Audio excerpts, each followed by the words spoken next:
ಅಹಮದಾಬಾದ್ ವಿಮಾನ ದುರಂತ ವಾಯುಯಾನ ಇತಿಹಾಸದಲ್ಲೇ ಅತ್ಯಂತ ಕರಾಳವಾಗಿರುವಂತಹ ಅಧ್ಯಾಯ. ನಮ್ಮ ಜೊತೆ ವಿಂಗ್ ಕಮಾಂಡರ್ ಸುದರ್ಶನ್ ಅವರಿದ್ದಾರೆ. ಸರ್ ನಮಸ್ತೆ. ತುಂಬಾ ಸೇಫ್ಟಿ ಅಂತ ಕರೆಸ್ಕೊಂಡಿರುವಂತಹ ಡ್ರೀಮ್ ಲೈನರ್ ಅಲ್ಲಿ ಏನಾಯ್ತು, ಆ ಪತನಕ್ಕೆ ಏನು ಕಾರಣ? ನಿಮ್ಮ ಜೊತೆ ಒಂದು ಮಾಡೆಲ್ ಕೂಡ ಇದೆ, ಸೊ ಅದನ್ನ ಇಟ್ಕೊಂಡು ನಮ್ಮ ವ್ಯೂವರ್ಸ್ಗೆ ಎಕ್ಸ್ಪ್ಲೈನ್ ಮಾಡೋದಾದ್ರೆ ಸರ್. ಹೌದು ನೋಡಿ, ಭಾಳ ಘೋರ ಅಪಘಾತ ನಡೆದು ನೂರಾರು ಜನ ಸಾವು ಆಗಿದೆ. ಆಮೇಲೆ ಇನ್ನೊಂದು ಮಹಾ ದೊಡ್ಡ ಪ್ರಮಾದ ಏನು ಅಂದರೆ, ಇದು ಒಂದು ಮೆಡಿಕಲ್ ಕಾಲೇಜಿನ ಹಾಸ್ಟೆಲ್ ಮೇಲೆ ಬಿದ್ದು ಅಲ್ಲಿ ಊಟ ಮಾಡ್ತಿದ್ದಂಥ ವಿದ್ಯಾರ್ಥಿಗಳು ಹಲವರು ಸಾವನ್ನಪ್ಪಿದ್ದಾರೆ ಅಂತ ಒಂದು ನಿಜವಾಗ್ಲೂ ಇದು ಭಾಳ ಭಯಾನಕ ಆಕ್ಸಿಡೆಂಟ್ ಅಂತ ಹೇಳ್ಬೋದು. ಇದರ ಕಾರಣಗಳು ಈಗ ನಾವೆಲ್ಲದೆಲ್ಲ ಒಂದು ಥಿಯರಿ, ಯಾಕಂದರೆ ಒಂದಿಷ್ಟು 10-15 ಸೆಕೆಂಡಿನ ವಿಡಿಯೋ ನೋಡಿಬಿಟ್ಟು ಏನಾಗಿರ್ಬೋದು ಅಂತ ನಾವು ಊಹೆ ಮಾಡಿಕೊಂಡು ನಮ್ಮದೇ ವರ್ಷನ್ ಹೇಳ್ಬೋದು. ಅದು ಸರಿಯಲ್ಲ. ಯಾಕಂದರೆ ಈ ಮಡಿದ ಪ್ರಯಾಣಿಕರು ಮತ್ತು ಮಡಿದ ಹಾಸ್ಟೆಲ್ ವಿದ್ಯಾರ್ಥಿಗಳು ಮತ್ತು ಅವರ ಕುಟುಂಬಗಳಿಗೆ ನಾವು ಸತ್ಯ ಹೇಳಬೇಕು. ಆ ಸತ್ಯ ಬರೋಕ್ಕೆ ಸ್ವಲ್ಪ ಸಮಯ ಬೇಕಾಗುತ್ತೆ. ಈ ಸತ್ಯ ಹೇಗೆ ಎಸ್ಟಾಬ್ಲಿಷ್ ಮಾಡೋದು ಅಂದರೆ, ಇದಕ್ಕಾಗಲೇ ಈಗ ಒಂದು committee ತಯಾರಾಗಿದೆ.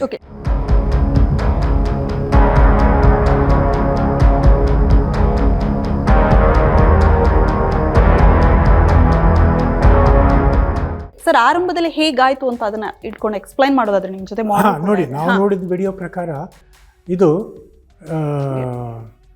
Terminal 2 Sardar Vallabhbhai Patel airport ಅಹಮದಾಬಾದಲ್ಲಿ ಟರ್ಮಿನಲ್ 2. ಟರ್ಮಿನಲ್ 1 ಅಂದರೆ ಡೊಮೆಸ್ಟಿಕ್ ಫ್ಲೈಟ್ಸು, ಟರ್ಮಿನಲ್ 2 ಅಂದರೆ ಅಂತಾರಾಷ್ಟ್ರೀಯ ವಿಮಾನಯಾನದ್ದು. ಅಲ್ಲಿಂದ ಹೊರಟು ಸುಮಾರು 242 ಜನ ಸಿಬ್ಬಂದಿಗಳು ಸೇರಿದಂತೆ 2 ಜನ ಪೈಲಟ್ಗಳು, ಇನ್ನು 10 ಜನ ಏರೋಸ್ಟೆಸ್ ಮತ್ತು ಇನ್ನುಳಿದವರು ಪ್ರಯಾಣಿಕರು. ಅದರಲ್ಲಿ ಭಾರತೀಯರು ಅಲ್ಲದೆ ಹಲವಾರು ಬ್ರಿಟಿಷ್ ಪ್ರಜೆಗಳಿದ್ದರು, ಆಮೇಲೆ ಕೆನಡಾದ ಪ್ರಜೆ ಇದ್ದರು ಒಬ್ಬರು.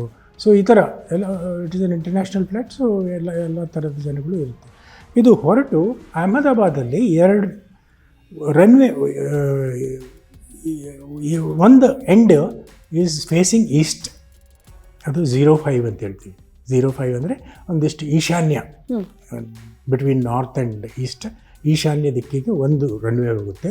ಇನ್ನೊಂದು ಅದರ ಅಪೋಸಿಟ್ ರನ್ವೇ 23 ಅಂತ. 23 ವಿಮಾನ ನಿಂತ್ಕೊಂಡಾಗ ಅದು ಈ ಸೌತ್ ವೆಸ್ಟ್ ಡೈರೆಕ್ಷನಲ್ಲಿ ಹೋಗುತ್ತೆ. ಸೊ ಅದು ವಿಂಡ್ಸ್ ಹಾಗೆ ಅದಕ್ಕೆ ಅನುಕೂಲವಾಗಿದ್ವು. Temperature was very high. It is almost between 38 to 40 degrees. So ಇದೆಲ್ಲ ಎಫೆಕ್ಟ್ ಆಗುತ್ತೆ. ಯಾಕೆ ಮುಂದೆ ವಿವರಿಸ್ತೀನಿ. ಯಾಕಂದರೆ ಅಹಮದಾಬಾದ್ ಇರೋದು ಸಮುದ್ರ ಮಟ್ಟದಿಂದ 200 ಅಡಿ ಮೇಲೆ, ಬೆಂಗಳೂರು ಇರೋದು ಸಮುದ್ರ ಮಟ್ಟದಿಂದ 3000 ಅಡಿ ಮೇಲೆ. ಸೊ ಈ ಒಂದು ಹೈಯರ್ ಎಲಿವೇಶನ್ ಮತ್ತು higher temperature it reduces the engine power. So ಅದು ಒಂದು ಗಮನದಲ್ಲಿ ಇಟ್ಕೋಬೇಕು ನಾವು. ಸರಿ, ಇದು ಹೊರಡ್ತು ರನ್ವೇ 23 ಅಲ್ಲಿಂದ ಟೇಕ್ ಆಫ್ ಆಯಿತು. ಆಮೇಲೆ ಟೇಕ್ ಆಫ್ ಆದ ಕೂಡಲೇ ನಾವು ನೋಡಿದ್ದು ಒಂದು 10 ಸೆಕೆಂಡಿನ ವಿಡಿಯೋ, ಇದು ಈ ಥರ ಹೋಗ್ತಾ ಇದೆ. ಅಂದರೆ ಒಳ್ಳೆ ಆ್ಯಂಗಲ್ನಲ್ಲಿ, ಕರೆಕ್ಟ್ ಆ್ಯಂಗಲ್ 10 to 12 ಡಿಗ್ರೀಸ್ ಅಂತ ಕರಿತೀವಿ ನಾವು. ಸೊ ಇದೇ ಆ್ಯಂಗಲ್ನಲ್ಲಿ ಮೇಲಕ್ಕೆ ಏರ್ತಾ ಹೋಯಿತು. ಆಮೇಲೆ ನಾನು ಹೇಳಿದ್ನಲ್ಲ, Ahmedabad 200 feet above mean sea level. ಇದು ರೆಕಾರ್ಡ್ ಆಗಿರೋ ಹೈಟು 625. ಅಂದರೆ if you minus that elevation it becomes 425 ಅಂತ. 425 feet ಸೇರಿದಾಗ ಅದು ಏನಾಯಿತು ಅಂತ ಅದು ಗೊತ್ತಾಗುತ್ತೆ. ಬಟ್ ಅದು slowly it started coming down. ಈ ಥರ ಬರಲಿಲ್ಲ, ನಾಟ್ ನೋಸ್ ಡೌನ್, ಈ ಥರ ಬರುತ್ತೆ. So this is when we call aircraft is stalled. ಅಂದರೆ ನೋಡಿ, ಪ್ರತಿಯೊಂದು ಏರೋಪ್ಲೇನ್ಗೂ ಒಂದು ಸ್ಪೀಡ್ ಇರುತ್ತೆ. ಆ ಸ್ಪೀಡ್ ಮಿನಿಮಮ್ ಮೇಂಟೈನ್ ಮಾಡಿದರೆ ಇದು ಲೆವೆಲ್ ಫ್ಲೈಟ್, ಇದು ಏರ್ಕ್ರಾಫ್ಟ್ ವೆಯ್ಟ್.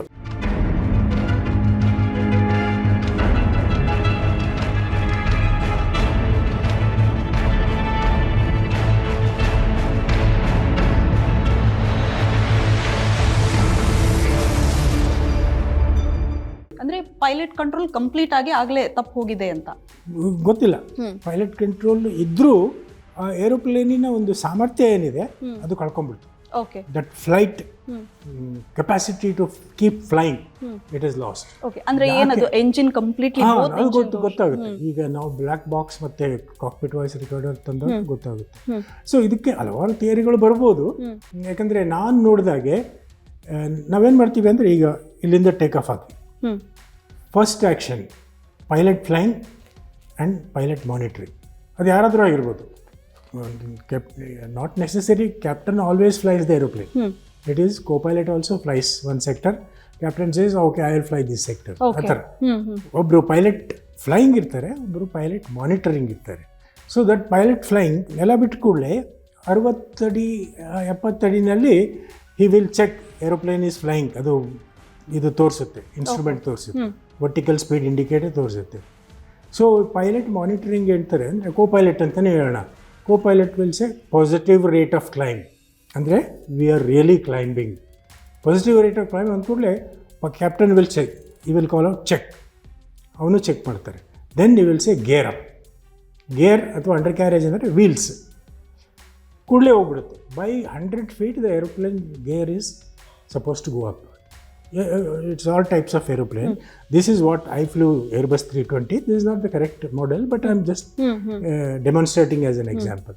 Gear up ಆದ ಕೂಡಲೇ ಅದು ಸ್ಪೀಡ್ ಬಿಲ್ಡಪ್ ಆಗುತ್ತೆ. ಯಾಕಂದರೆ ಎಷ್ಟು ನೋಡಿ, ಸುಮಾರು 8ರಿಂದ 12, it is a wide body.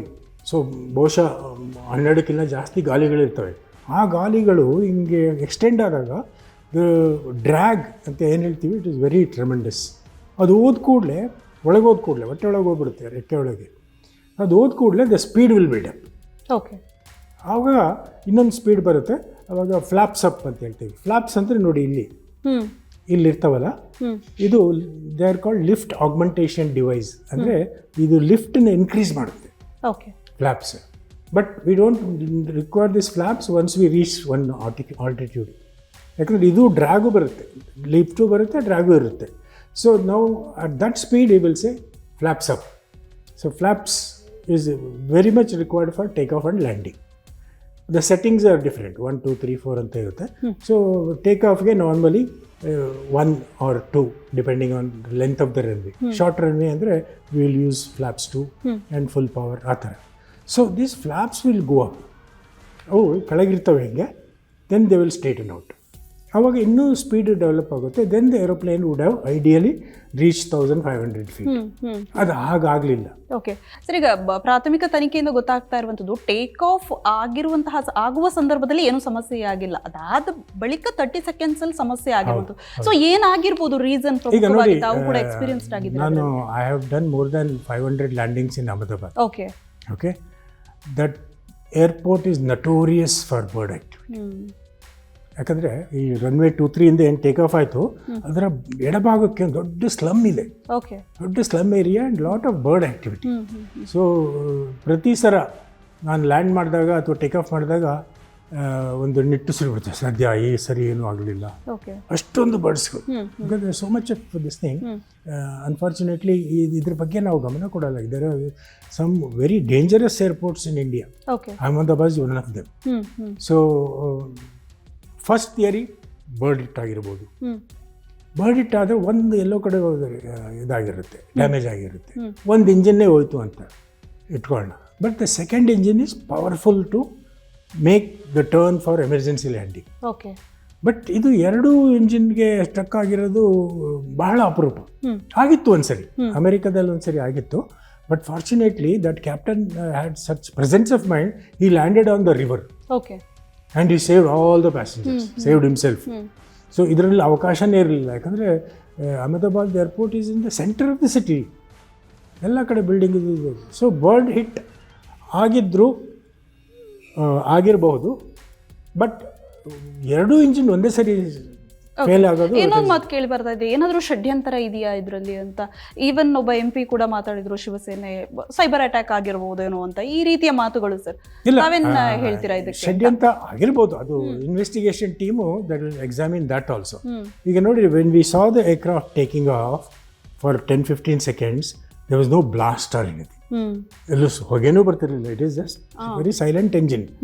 So ಹೊಗೆನೂ ಬರ್ತಿರ್ಲಿಲ್ಲ. So let us rule out the bomb blast. Nobody has kept any bomb inside. Okay. ಇನ್ನೊಂದು ಏನಾಗುತ್ತೆ ಅಂದರೆ ಫ್ಯೂಯಲ್ ಕಂಟ್ಯಾಮಿನೇಷನ್. ಏರೋಪ್ಲೇನ್ಗೆ ನಾವು ಹಾಕೋದು ಏವಿಯೇಷನ್ ಟರ್ಬೈನ್ ಫ್ಯೂಲ್ ಅಂತ. It is specifically only refined for the aeroplanes. Okay, but before take off ಆಗೋ ಮುಂಚೆ ಎಲ್ಲ ಟೆಸ್ಟಿಂಗ್ಗಳು ನಡೀತಾ ಇರುತ್ತಲ್ಲ ಸರ್ ಇವಾಗ? ಈಗ ತೈಲ ಕಂಟಾಮಿನೇಷನ್ ಆಗಿದ್ರು ಕೂಡ ಅದು ಕೂಡ ಗೊತ್ತಾಗುತ್ತೆ ನೋಡಿ. ತೈಲ ಕಂಟಾಮಿನೇಷನ್ ಯಾವ ಮಟ್ಟಕ್ಕಾಗಿರುತ್ತೆ ಅನ್ನೋದು ಗೊತ್ತಾಗಲ್ಲ, ಯಾಕಂದರೆ ಇದು ಎಂಜಿನ್ ಸ್ಟಾರ್ಟಿಂಗ್ ಆಯಿತು. ಓಕೆ, ಸ್ಟಾರ್ಟಿಂಗ್ ಆದ ಕೂಡಲೇ ಟ್ಯಾಕ್ಸಿ ಅಂದರೆ it will go to that take off point. It must have happened in 6 minutes 7 minutes. So the residual engine, ಇದು ಇಂಜಿನ್ ಫ್ಯೂಲ್ ತುಂಬಿಕೊಂಡ್ರೆ ಇಲ್ಲಿ ಈ ರೆಕ್ಕೆಗಳಲ್ಲಿ. ಓಕೆ, ರೆಕ್ಕೆಯಿಂದ ಎಂಜಿನಿಗೆ ಬರೋ ಅಷ್ಟೊತ್ತಿಗೆ, ಇಲ್ಲಿಂದ ಬರೋ ಅಷ್ಟೊತ್ತಿಗೆ ಸ್ವಲ್ಪ ಸಮಯ ಹಿಡಿಯುತ್ತೆ. So if there is a contamination, possibly if there was a contamination, during the takeoff, the thrust will go off. ಅಲ್ಲಿವರೆಗೂ ಇರುತ್ತೆ ಹಳೆ ಫ್ಯೂಲ್ ತುಂಬಿಕೊಂಡು ಏನಿರುತ್ತಲ್ಲ ಟ್ಯಾಂಕಲ್ಲಿ, ಸೆಂಟ್ರ್ ಟ್ಯಾಂಕ್ ಅಂತ ಹೇಳ್ತೀವಿ. ಇಲ್ಲಿ 3-4 ಟ್ಯಾಂಕ್ಗಳು ಇರ್ತವೆ. 3-4 ಟ್ಯಾಂಕಲ್ಲಿ ಫ್ಯೂಲ್ ತುಂಬಿಕೊಂಡಿರುತ್ತೆ. ಆಮೇಲೆ ನೋಡಿ, ಇದು going on 9 hours flight to London. 9 hours ಎಷ್ಟು ಬೇಕು ಅದು ಫ್ಯೂಲು, ಪ್ಲಸ್ ಲಂಡನ್ನಲ್ಲಿ ಲ್ಯಾಂಡ್ ಮಾಡೋಕ್ಕಾಗಲಿಲ್ಲ ಅಂದರೆ ಇನ್ನೊಂದು ಕಡೆ ಹೋಗಬೇಕು, ಸೊ ಅದ್ರ ಫ್ಯೂಲ್. ಆಮೇಲೆ ವೆದರ್ ಕಂಡೀಷನ್ ಸ್ವಲ್ಪ ಇದಾಗಿದ್ದರೆ ಅವ್ರು ಆ ಕಡೆ ಈ ಕಡೆ ಹೋಗಬೇಕಾಗುತ್ತೆ, ಅದಕ್ಕೊಂದು ಎಕ್ಸ್ಟ್ರಾ ಫ್ಯೂಲ್. ಆಮೇಲೆ ಈಗ ಇತ್ತೀಚೆಗೆ ನಮ್ಮ ಆಪರೇಷನ್ ಸಿಂಧೂರ್ ನಡೆದ ಮೇಲೆ Pakistan has close the air space. So ಈಗ ನಾವು ಪಾಕಿಸ್ತಾನ ಮೇಲೆ ಹೋಗಂಗಿಲ್ಲ. ಸೊ ಈಗ ಹಿಂಗೆ ಮತ್ತೆ ಸುತ್ಕೊಂಡು ಹೋಗ್ಬೇಕು, ಸೊ ಅದಕ್ಕೆ extra fuel. So I don't, as per some result, some reviews and opinions, extra fuel, I was trying to find out how much fuel they carried. They carried thousands of liters of fuel. Okay. Because 9 hours andre nodi, when it is in cruise, this aeroplane consumes 45 liters per minute. And that is a very big aircraft. So it will consume about 60-70 liters per minute. Okay.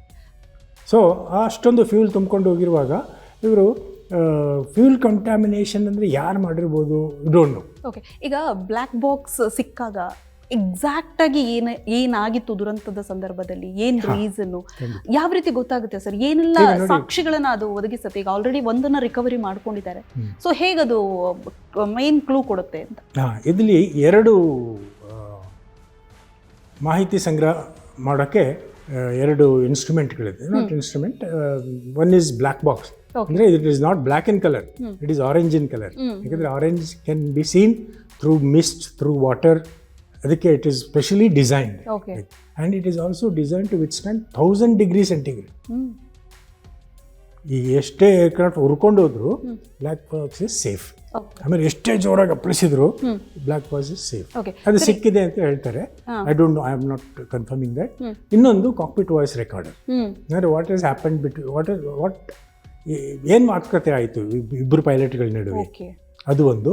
ಆಮೇಲೆ ಪೈಲಟ್ಗಳು ATC ಜೊತೆ ಏನು ಹೇಳಿದರು, ಅವರೇನು mayday ಅಂತ, it is a emergency ಕಾಲ್.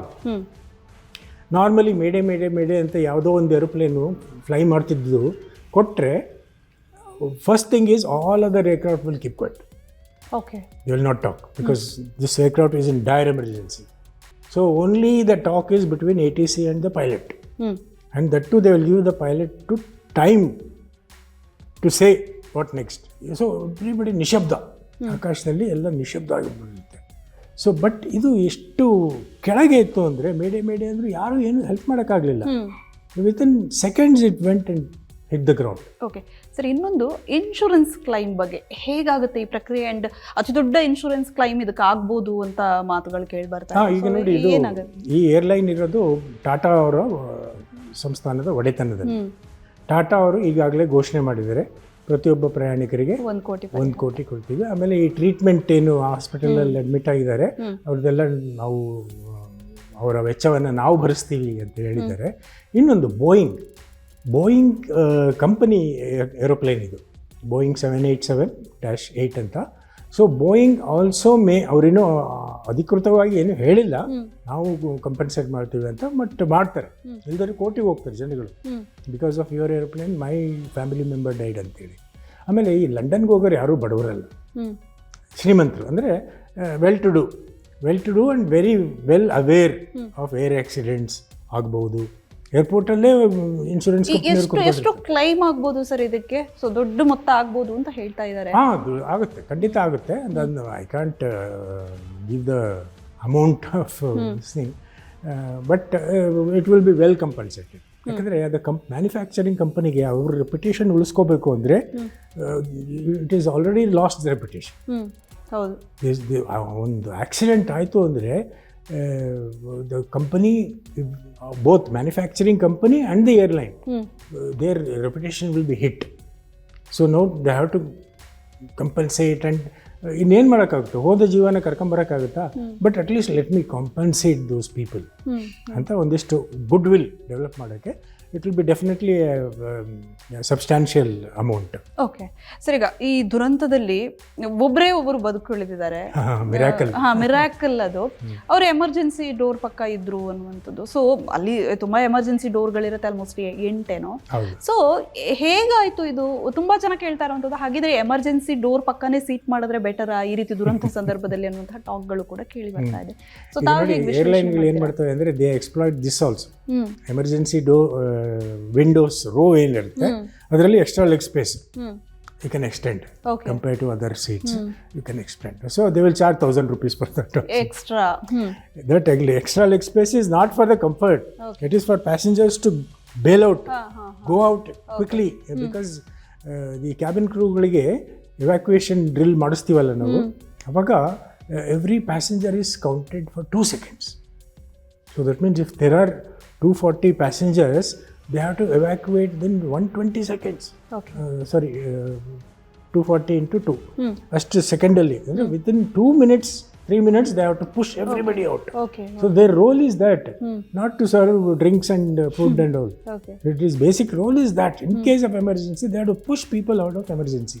ಆಮೇಲೆ emergency ಸೀಟಲ್ಲಿ ಯಾರು ಕೂತ್ಕೊಂಡಿರ್ತಾರೆ, ಕ್ಯಾಬಿನ್ ಕ್ರೂ ಬಂದು ಅವ್ರನ್ನ ಕೇಳ್ತಾರೆ, are you willing to operate this emergency window?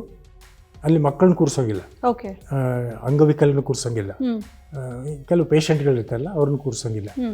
Then they will check his physical is able bodied. Then if I am sitting, I have to say yes, I will open the emergency door in case pilot says evacuate, evacuate, evacuate. 3 times the pilot will say.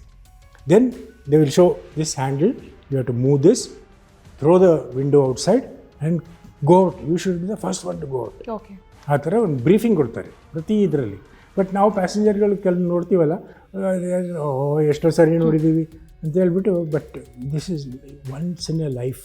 And that person who was sitting next to emergency window, ಅವ್ರ ನಸೀಬು ನಟ್ಟಿಗಿತ್ತು, but ಈ knew the importance of sitting next to emergency window. And ಅವ್ರು open ಮಾಡಿದಾರೋ ಎಲ್ಲೋ ಗೊತ್ತಿಲ್ಲ, but the emergency door was open.